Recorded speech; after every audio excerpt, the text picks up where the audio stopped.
పడా ఉన్న ఎస్ఎల్బీసీ పనులు ఆగిపోవడం వల్ల ఇవాళ కుప్పగూలి 8 మంది ప్రాణాలు పోయినాయి. ఈ పాపం నీది కాదా చంద్రశేఖరరావు? ఈ పాపాల భైరవుడివి నువ్వు కాదా? మా ప్రాణాలను మా ఆస్తులను కొల్లగొట్టి ఇవాళ రాయలసీమకు నీళ్లు తరలించకపోతుంటే గుడ్లప్పగిచ్చి చూస్తున్నావు కదా. రాయలసీమకు నీళ్లు తరలించడానికి కారణం నువ్వు కాదా?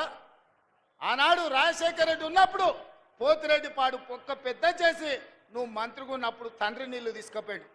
ఇవాళ కొడుకు ముఖ్యమంత్రి అయినాక ప్రగతి భవన్లో పిలిచి పంచపక్ష ప్రమాణాలు పెట్టి రాయలసీమ ఎత్తిపోతల పథకానికి పునాదులేసింది నువ్వు కాదా?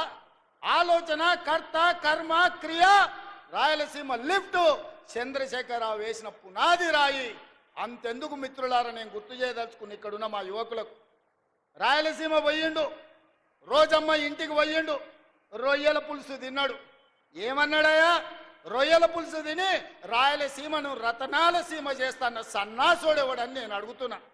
రోజమ్మ పెట్టిన రొయ్యల పులుసు తింటేనే రాయలసీమను రతనాల సీమ చేయాలన్న చంద్రశేఖరరావు మా పాలమూరు కరీంనగర్ నుంచి వలస వచ్చిన నిన్ను హక్కున పెట్టుకొని గుండెల్లో పెట్టుకొని భుజాల మీద మోసి పార్లమెంటు సభ్యుడిగా ఢిల్లీకి పంపిస్తే ఇవాళ తెలంగాణ రాష్ట్రానికి ముఖ్యమంత్రి అయినావు. మరి మాకెంత చేయాలో నువ్వు? ఇవాళ నిన్ను ఎంపీగా గెలిపించినందుకు నీ చర్మం వచ్చి మా పాలమూరు బిడ్డలకు చెప్పులు కుట్టించినా కూడా అది తక్కువనే అవుతుంది. నువ్వు పాలమూరు ద్రోహివి. కృష్ణానది జలాలు ఈ రోజు ఆంధ్రప్రదేశ్ రాయలసీమ కొల్లగొట్టకపోతుందంటే 100% దుర్మార్గుడివి నువ్వు. ఈ రోజు 811 టీఎంసీల్లో 512 టీఎంసీలు ఆంధ్రకు తీసుకుపోయినని సంతకం పెట్టిన దుర్మార్గుడివి.